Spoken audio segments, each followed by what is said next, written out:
Chief, what can I do against eyewitness testimony? You've got the evidence in the court record, right? Find a contradiction, raise an objection. Got it. Wait, do what now? If your client's innocent, this testimony's fiction. So check your court record for the contradiction. It's time to take control. The story's clearly phony. Present something to poke a hole in the testimony. I see. The witness is clearly lying to throw you off your case. So find a contradiction to rub in his smug face. And after you have made your careful selection, present evidence as your aid and yell objection. So, let me get this straight, Mr. Sawit. You looked into the apartment and saw that the woman was dead. How did you know? She may have just been unconscious. Well, I mean, she was lying completely still on the floor and there was blood everywhere. What?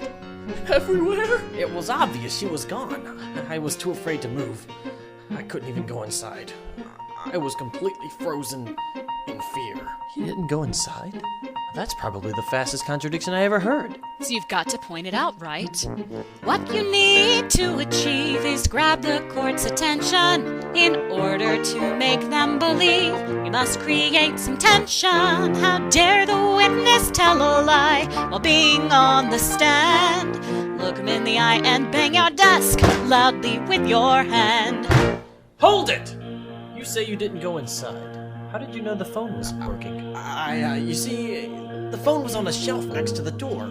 I never went inside. I didn't go any further than the doorway. You're getting closer, Wright. Don't let him slither between your fingers. You see, like I said, I found her exactly at 1 p.m. Found out her phone didn't work and went to the park to call. You say you found her dead at 1 o'clock. You've got it right. Congratulations. What? I don't understand. This testimony clearly condemns your client. Give me the chair! Now this judge is rather old. His hearing's not so fine. He's slowly getting bald, and he needs some kind of a So go out on a limb, get his mind to linger. Just focus and then point to him with your index finger. Take that, Mr. Sawit! The autopsy report plainly states that the victim's time of death was 4 p.m. Care to explain this 3-hour gap? I don't understand. I'm absolutely sure it was 1 o'clock. 4? That's impossible. I heard the time. Excuse me? How did you hear the time? It must have been on the radio, A television show that announced the TV show during the blackout. Dang it, stop doing that! Alright, listen, I must have just made some kind of mistake. I remembered wrong. You're right, I didn't hear the time. I saw the time! The murder weapon! The clock! The clock? Witness, the murder weapon was a statue, not a... And again, you were wrong, Mr. Wright.